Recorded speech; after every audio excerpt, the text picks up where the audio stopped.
Hi guys, James at RampantLionReviews again for you today with another beer review. For this one, we are going to head down to Brazil once again for the first time in what feels like a good long while. So we're going to go to another brewery that I've never tried anything from before. These guys seem to be very well respected though, one of the more established names within the Brazilian craft beer scene as far as I can figure, and it seems that they're best known for their really big high alcohol beers, and a lot of people in the articles I was reading were referring to these guys as one of the first Brazilian examples of extreme brewing, which I think is quite exciting actually.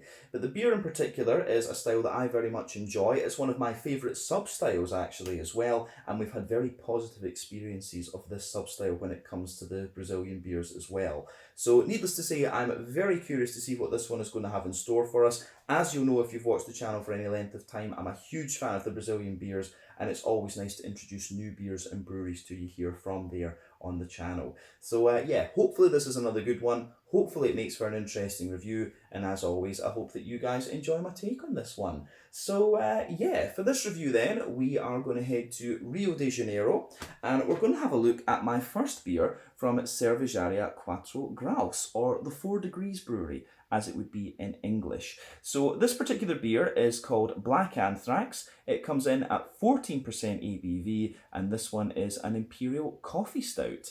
So yeah, this apparently was one of the first beers that Quatro Graus released back after their foundation, and it has changed a little bit over the years. The original one was 14% ABV from what I understand, and they do re-release this beer every year and tinker with the recipe a little bit. So yeah, this is the 2021 edition, and it will vary very slightly from year to year. But needless to say, very curious to see what we're going to get from this one. Love my Brazilian Imperial coffee stouts. Let's crack on then and see what we have. So, as always with my reviews then, I'll tell you a little bit about the brewery before we taste the beer. If you want to get straight to the tasting, just fast forward. All the usual links are in the video description below. That's the brewery website, the link to my future reviews that I'll do from Cervejaria Quatro Graus. This is the very first time I'm encountering these guys, as I've mentioned, but there's all the usual social media down there. If you want to see more reviews, do please consider subscribing to the channel. The support you give is massively appreciated, and if you do want to see more reviews, you can of course go into the channel homepage and search for beer based on the geography based tagging system. So go in there, type in your local city, county, province, prefecture, whatever you like. Those beers should hopefully pop up, and you can of course check out the playlist of beers from different countries. You'll find this one in the Brazilian playlist, and yeah, there will be more added to that in the very near future, I'm sure. But let's go on to my brewery notes then and talk a little bit about Cervejaria Quatro Graus. So, Cervejaria Quatro Graus, as I've mentioned to you already, are based in Rio de Janeiro, down in Brazil, and the company was originally kind of started, it finds its roots back in 2012, but they released their first commercial beers in 2016. So the three men behind this company are Marcel Cunha, Marlos Monsoles, and also Luis Bento. But they were apparently homebrewing together since around 2012, and they took their beer to some local competitions, and they got some really, really good feedback on it. And it was this that inspired them to take their brewing project to the commercial level. But all three of the founders have backgrounds in science, and they're very proud of this fact, and so the motto that they use for the company is "In Science We Trust." So you find this on some of the old bottles and some of the cans and things like that as well. I couldn't find out exactly what their scientific backgrounds were. That would have been very interesting to know, but we'll maybe see about updating that for a future video. But anyway, as I mentioned earlier, the brewery is known mainly for their high alcohol beers. They operate as a gypsy, contract brewery, whatever you want to call them, and in the beginning it was actually really difficult for them to find a place to produce their beers because the high alcohol content meant that they needed very long maturation times. Back in 2016, this was not common in Brazil at all, not let alone Rio de Janeiro. So yeah, they did still though manage to cultivate a little bit of a cult following, and they were one of the first examples of extreme beer producing in Brazil as well, or extreme beer brewing, and that is one of the things that's really made this brewery so respected. But they're also known as well for experimenting with lots of different adjuncts. But they've continued to expand over the years. In 2021, they rebranded their artwork and things to celebrate their 5th anniversary. I believe that was around the time that they changed from using bottles to cans. If you go back and look at some of the other stuff, they were using the half-litre bottles, which we've seen from Brazil before, the likes of Cinco Elementos and things like that. But yeah, they've been going from strength to strength, and they've got a whole host of different beers if you look through the Untappd list. As of November 2022, when I'm filming this review for you, these guys have produced around 85 different kinds of beer according to Untappd, and like I said to you, they're known for having their big, strong, high alcohol beers. So yeah, that is everything I can really tell you about these guys for the moment. If you want to learn more about these guys, you can check out the brewery website, you can follow them on Facebook and Instagram to keep up to date with all the latest goings on, and you can of course check out the Untappd page to learn more about all the different beers that these guys have done. So yeah, let's crack on with this one then and see what we have. So yeah, this does look pretty cool. You can see the artwork on this is quite nice there. You can see, is that coffee beans in the brain, or is it? Nah, I think it is just meant to be a little, maybe it's a little bit of a reference to the Hannibal scene there, actually, where, you know, where the guy eats a little bit of brain. But you can see the artwork on this is pretty dark. It is pretty kind of black metal, actually. But yeah, looks really cool, this one. I'm guessing as well, you can see on the Quattro Graus symbols there, you can see there is maybe this is a reference to the founders, you know, maybe one of them's qualified as like a brewer, one of them's qualified in medicine, and the other one is qualified in like biology or genetics or something like that. Maybe that is a symbol there. Maybe that is what it's meant to be. But as we said earlier, you can also see here, well, that must be what it is. You can see they've got this motto as well: beer, science, heart. I think you can see it there, which is pretty cool. But yeah, nicely presented can, this one. This is 473 millilitres, which is 1 American pint. And just to tell you about the beer itself before we open up, we said it's a 14% Imperial Stout. This one is brewed with vanilla, molasses, Rapadura brown sugar, and then Arabica Minero coffee as well. But it's also got French oak chips added into it as well. So it should be really quite interesting. Oak chips are always an interesting thing with the beer, because they give you these nice woody elements, but you don't get the same kind of smoothness out of it as you would with straight up barrel aging. So yeah, and as you know, coffee beans, one of my favourite adjuncts in beer. When it comes to coffee beans, it's all about the mazel, from what I can understand, you know, the metres above sea level at which the coffee is grown. The higher the altitude you grow it at, the more likely you are to get big fruity and aromatic kind of components out of it. But you know, coffee beans are like hops. You can grow them in different parts of the world. You've got different water profiles, different soil profiles, and of course, different varieties of bean as well. So you can get lots and lots of different flavours out of coffee beans. But yeah, let's open this one up and see what we have. So this is the Black Anthrax 14% ABV Imperial Coffee Stout from Cervejaria Quatro Graus, the 4 Degrees Brewery in Rio de Janeiro down in Brazil. Let's take a wee look at this. Been looking forward to this beer since I got the can, actually. I can't remember where I got this one. I've been sitting on this for a wee while, and that is why you're seeing the 2021 edition reviewed rather than the 2022. So yeah, I probably got this one from Beer Dome in the Netherlands, actually. So yeah, there we are. Yes, this looks really damn good, I have to say. So before the head disappears on this one, you can see that it's poured with about a half finger frothy, I would say, dark tan head there. You can see that. It's not the darkest of tan that we've seen though, but a lovely kind of nice rich tan head to this one. You can see the beer itself is pretty much black as night, a lovely dark ebony rosewood colour. If we shine the light through this, it doesn't even give you that kind of, you know, mahogany, chestnutty, Coca-Cola coloured edge. It's pretty much black as night. So remember, the colour of your beer depends on 1, the type of malts that you use. This goes a long way to determining your EBC rating. 2, length of your wort boil is also going to play a role, because the longer you boil the wort, the more the sugars caramelise, and thus you get a darker colour of beer. Any barrel aging you do or any adjuncts that you put in as well can affect the colour of your beer, but when it comes to imperial stouts and black beers, it's really difficult to change the colour of the beer with adjuncts and barrel aging, of course. But you can see the head on this one has just faded away to be a little bit of a thinner kind of foamy layer on the top, and you've got the nice ring around the edge of the glass. There's not much in the way of visible carbonation with this one, just 1 or 2 big bubbles sticking around here and a few little ones going up toward the bottom of the head there. But I mean, overall, It does look pretty damn nice, I have to say. And pretty much as you would expect for an Imperial coffee stout, of course, so nothing particularly surprising about this beer in terms of its appearance. So, yeah, I think we can have a little look at the aroma of this one then and see what we have. Really looking forward to this. Oh, that smells really nice. Yeah, I love the smell of these coffee stouts. They've just got so much depth to them. Um, you can smell with this beer straight away. It's got that lovely big, old. It's got a bit of the roasty toastiness from the RIS side of things, but you've got a lot of kind of sweetness in it as well. Then you've just got the coffee beans giving it that beautiful depth. Absolutely love these beers. It was the ones that Dugis Brewery here in Sweden did with Hunter and Son from Bristol in England that really got me into Imperial coffee stouts, and the love has just kind of gone from there. Unfortunately, Hunter and Son went bust, so they're not around anymore. But the Brazilian coffee stouts have kind of made up for that. I always enjoy trying new Brazilian coffee stouts. But yeah, aroma wise, this one is absolutely lovely. You've got a little bit of fruitiness in there. You do get a little bit of the hop still, and then you've just got that lovely big malt base. So let's break this down and describe the aroma a wee bit more in depth for you before we actually taste the beer.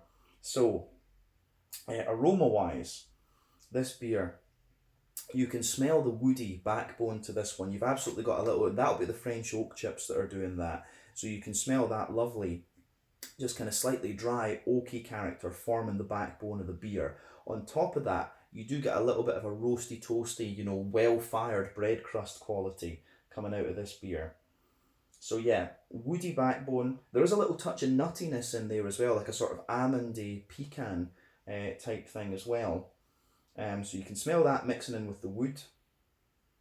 Um, on top of that, as I say, a roasty, toasty, well fired bread crust. Um,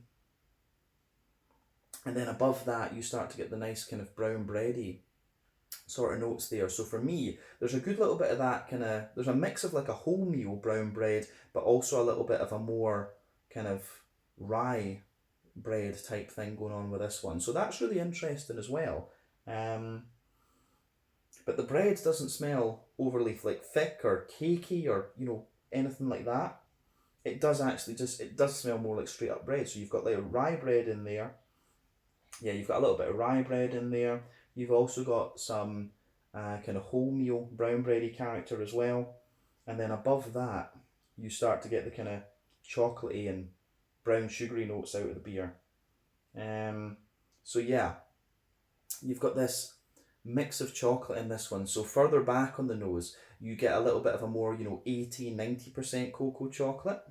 Although maybe not quite 90%, probably about 70-80% cocoa chocolate actually. But further forward on the nose, you start to get the more kind of milky, you start to get the more kind of milky chocolate character. You can definitely get the vanilla out of this beer as well. So that the vanilla is kind of mixing and giving you this little bit of a more kind of 30-40% cocoa chocolate, milk chocolate essentially. But yeah, the way that that goes together is really, really nice. One other thing I'm going to say about this beer as well, I get the impression that this one, I think it could be double mash rather than, I think it's probably double mash rather than having a really long wort boil actually. And you can tell with usually with double mash beers they smell really quite sweet, and you get a lot of that out of this one. But if you've got a long wort boil, which isn't uncommon in imperial stouts, normally you'll get more of a kind of leathery character and a dryness to the brown sugars. You don't really get that in this beer. This one really starts to lean more toward the kind of sweet side of things. So for me, you've got with the brown sugars sit on top of the kind of chocolatey layer, and for me, yeah, it's actually quite a sweet brown sugar that you get out of this one. What was the name of it again? I don't know. I forgot the name of the special brown sugar that they said they put in this one. But yeah, you absolutely get some of the kind of more oily, treacly molasses sort of notes there. You can smell a slightly sweeter caramel as well, but you don't get like a kind of more toasty or a more leathery brown sugar out of this beer, come to think of it. So yeah, it's kind of interesting how all of that goes together for sure. So yeah, aroma wise, the brown sugary side of things is yeah, the brown sugary side of things in this beer is actually quite bright and quite smooth, rather than anything else. So yeah, the thing we haven't mentioned yet though in this one is the coffee bean. And I have to say, the coffee bean in this one is not the most pungent that I've come across. I think we'll get more of it in the flavour though, right enough. Um, but yeah, for me, the coffee bean, you can smell it's got a lovely little bit of smooth earthy roast to it. It's got there is a little bit of floral aromaticity in there as well from the coffee bean. The coffee bean kind of sits at the back of the nose, I will point that out. But you've also got this little bit of red fruity character, a little bit of an oily kind of plummy note as well. So the way that that goes together, I think, is pretty interesting. So the coffee bean really just adds depth to everything else and sits behind the rest of the malt base for me. Yeah, I think that's everything about the malty and kind of adjuncty side of the beer. In terms of the hoppy side of things then, and remember, an Imperial Stout is not the most hop forward of style. The longer you age this beer, the more the hops will drop out of it. We need to keep this in mind. I'm not sure exactly how old this beer is because, I don't think it has a canning date on it right enough. So yeah, but it is at least a year old, probably 18 months, something like that, because we're getting very close to 2023. It could be closer to the 2 year mark now. But with this one, you do get a little touch of earthiness coming out of it for sure, and you can smell the remnants of the grassy and floral notes from the hops, but they come across as being kind of quite wet in a sense. But as I say, the hops, you can smell them, but they're not the most important and pungent thing in the aroma of this beer, that's for sure. But yeah, they are definitely there. When it comes to the fruity side of this beer, you've got a nice little bit of it doesn't really have a fruity sharpness to it, but for me, there's a lot of like fig in this one. There is a little bit of the juicy or plum, and you've also got a bit of kind of black currant and I don't know about blackberry. I'd say figs and blackcurrant are the main thing in this, with a little bit more of a kind of juicy plum. And behind that, you get a little touch of you get a little touch of just a kind of cake, you get a little bit of that kind of chocolate brownie, cakey type thing out of this one. So it's really interesting how all of that pieces together. So yeah, interesting, really interesting for sure how the aroma in this one pieces together. So as I always say, take a little bit of time to enjoy the aroma of the beer before you get stuck into it, but I think it is about time that we have a taste of this one. So yeah, this is the Black Anthrax, a 14% Imperial Stout with coffee added into it, an Imperial Coffee Stout we should say, from Cervejaria Quatro Graus in Rio de Janeiro down in Brazil. Really looking forward to this. Let's get stuck in. Slàinte, skål, cheers.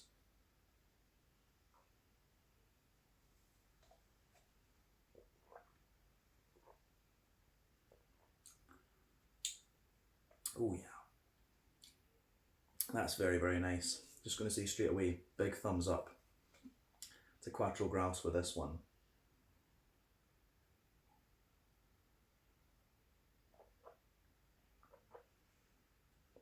Yeah. First impression of this. First off, it gives you everything you want from the style, but it's a really smooth, kind of silky and slick Imperial Stout, this one. And I was kind of suspecting that this one, I suspected that the coffee bean would become a little bit more pungent, could we say, in the aftertaste with this beer, and it certainly does that. It certainly has that element to it.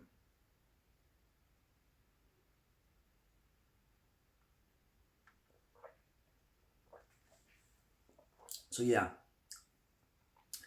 the way that this beer goes about its business is very, very nice. Another awesome Brazilian Imperial Coffee Stout, and yeah, we can't ask for much more than that, I have to say. Yeah, awesome stuff. Really, really nice stuff. Yeah,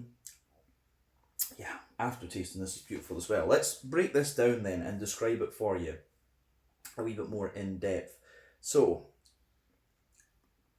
middle of your palate with this beer, you can feel the backbone, which is, it's a mix of that roasty toasty well fired bread crust, but also the kind of woody notes that we spoke about earlier. So yeah, you've got a lovely little bit of woodiness forming the backbone of the beer, but then on top of that, yeah, you have the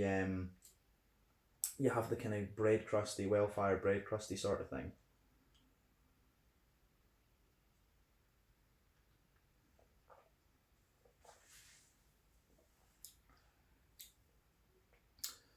So yeah, it really is very, very nice. Yeah, so nice kind of the kind of slightly drier French oak wood kind of sitting underneath there. It does almost have a little bit of boost. It almost has a wee bit of the woody character. Just feels as if it's infused with a little bit of booze, and you get that from it the further into the aftertaste that you go. But yeah, you can feel the kind of dry woody base as you move further forward. There's a little bit of kind of nutty. There's a little bit of a nutty character. There as well, but like I say, above the wood you get that roasty, toasty, well fired bread crust coming out of the beer, and that kind of lingers there into the aftertaste.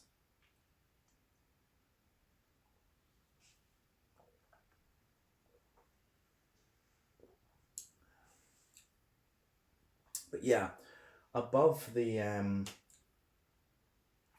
bread crust, above the kind of bread crusty notes, you start to get the bready character that I was talking about in this one. It is actually more, it's quite different in the flavour to what it was in the aroma. So above the well-fired bread crust, you actually have this kind of oily, sort of Swedish like chocolate cake, like brownie type thing. You've got a layer of that. And then above that, you start to get a more kind of sweet, rye bready character, and then maybe perhaps a little bit of a more kind of wholemeal brown bread. So yeah, wood, bread crust, the kind of cakey brownie layer, rye bread, and then rye bread, and then a little bit of a kind of wholemeal brown bready sort of thing out of it as well. So yeah, I like how that goes together.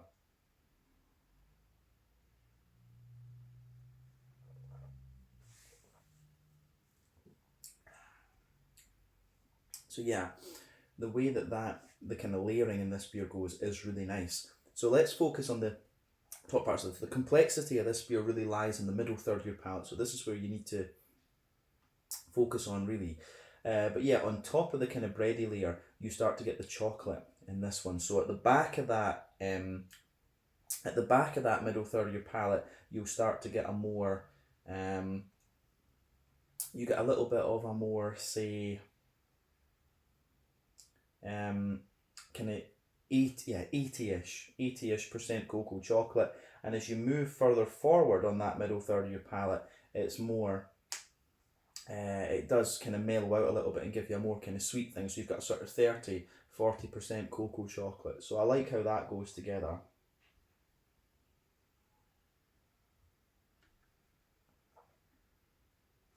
So yeah, 80% kind of cocoa chocolate, and then as you move further forward, it just kind of mellows out gradually, and then you reach a kind of 40-ish, 30-40% cocoa chocolate. And it's within that bit of chocolate on the kind of front half of the middle third of your palate, that's when you start to get the kind of vanilla notes coming out of the beer, and it's quite a nice oily and silky vanilla, if you like. But on top of all that chocolate, you have the big brown sugary parts coming out of this beer.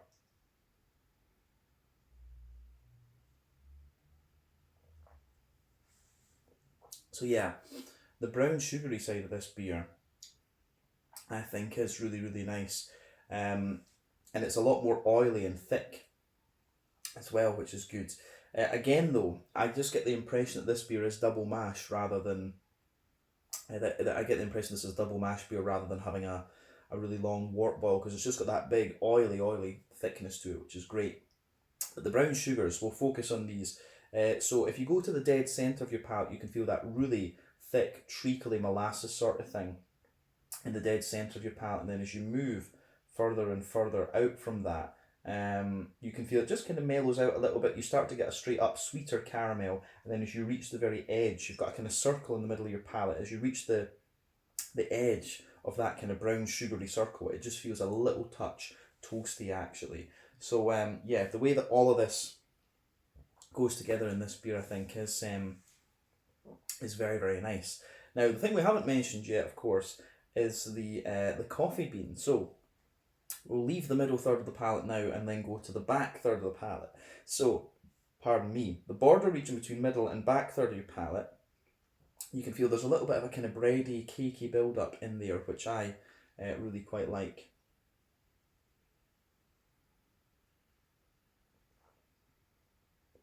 So definitely, yeah, a little bit of a kind of bready, cakey build-up in there. But within that, you have the coffee bean, and the coffee bean kind of mixes in with all the other stuff in the back third of the palate. So you can feel again, as I always say, more dry and bitter flavours come out further back on the palate, the sweeter flavours come out further forward. So back third of the palate, you can feel you've got that nice dry, woody backbone there, and it is drier, of course. Above that, you can feel that the roasty, toasty, bread crusty character is a lot more intense and a lot more dry and bitter in a way.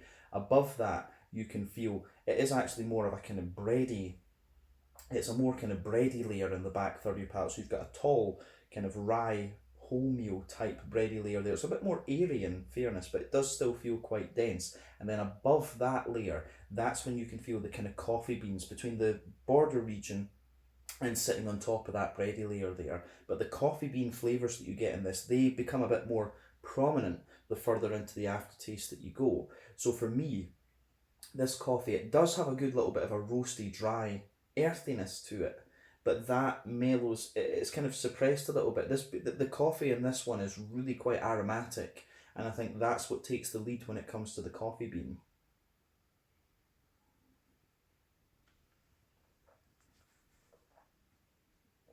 So yeah, the nice big kind of aromatic coffee bean that this one has is it's really quite nice actually. But you'll also find that there's a little bit of fruitiness from this coffee as well. It has got this nice oily kind of plummy note to it. It's almost got a little bit of datey character as well, like a bit of a more dry fruity note. But yeah, the coffee bean for me, good bit of roasty earthiness, big aromaticity, and yeah, juicy kind of plummy and datey characters. But above the coffee bean, of course, you're starting to get some of the more kind of yeasty notes out of this beer too. So above all of that, you can feel there's this really, it's like an airy, really thick, an airy but really kind of caramelized rye bready character, and that's what sits above the coffee bean flavors in the back of your palate. It's got a little bit of brown sugar mixed in with it as well. So yeah, the back third of your palate, you can feel the flavour is really tall in that, but then as you come further forward, it just all condenses down and squashes together. So the way that goes together, I think, is very, very nice in this one. So it gets a big thumbs up from me.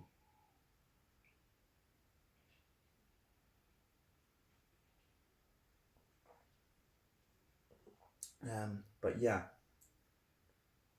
the way that this beer goes about its business from the malty, adjuncty and yeasty side of things is very, very nice. But I think we've covered the biggest parts of the complexity of this beer at the moment. But let's go on to the other parts of it and just do that as well. So in the back corners of the palate, you do have a significant bit of earthiness in there from the hops, and yeah, I do like that. But as you move further forward, it's a little bit kind of herbal, and then as you push toward the kind of front corners of the palate, it's got a lot more floral aromaticity to it as well. But yeah, the way this beer goes together, I think, is pretty nice in that perspective. You do get a nice, yeah, there's a little bit of that floral aromatic kind of spicy character there, but round the front curve of the palate there is still some grassiness, and it also gives you a wee touch of zesty character. So compared to the aroma, I think the hops actually still show up a little bit more in the flavour. So yeah, kind of goes to show you, it's quite interesting. But yeah, let's look at the front third of your palate and the kind of fruity side of the beer then. So the border region between front third and middle third of your palate.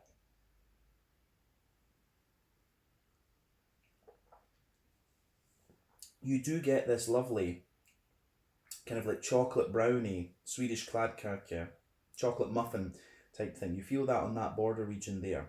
But the base of that front third of your palate is a little bit more, as I say, you get chocolate brownie notes, and you do have that kind of, you do have a little bit of the roasty, toasty bread crust kind of sitting under there as well. But then on top of all of that, you get that nice oily bubble where the juicy, fruity esters just roll their way out of the beer. And again, for me, it goes together really well. But let's focus on the fruity parts of the beer.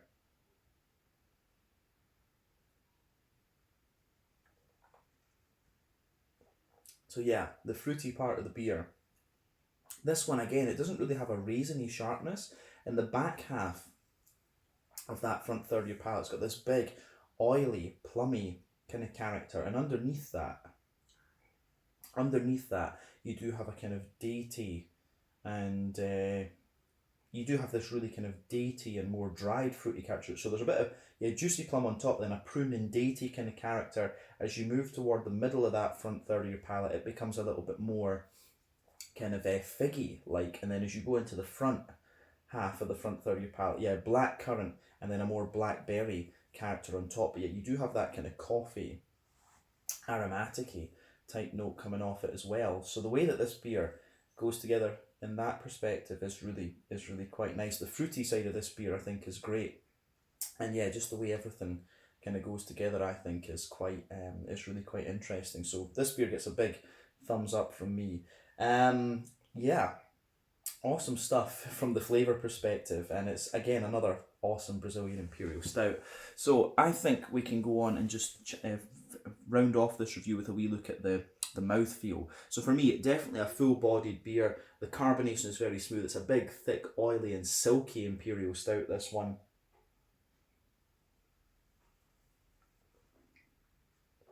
And yeah, it's got a really nice balance in the malty, adjuncty side of things. In terms of IBUs, I think this beer, technically speaking, is probably about six.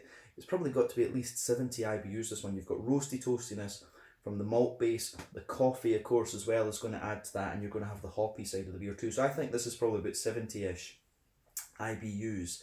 But yeah, the malt base, as we said, roasty toastiness, smoothness, sweetness, and just a big oily thing in there. It's absolutely lovely. Then we've got the fruity side of the beer, which has an element of dry fruit to it, but also a more kind of sweet and oily character as well.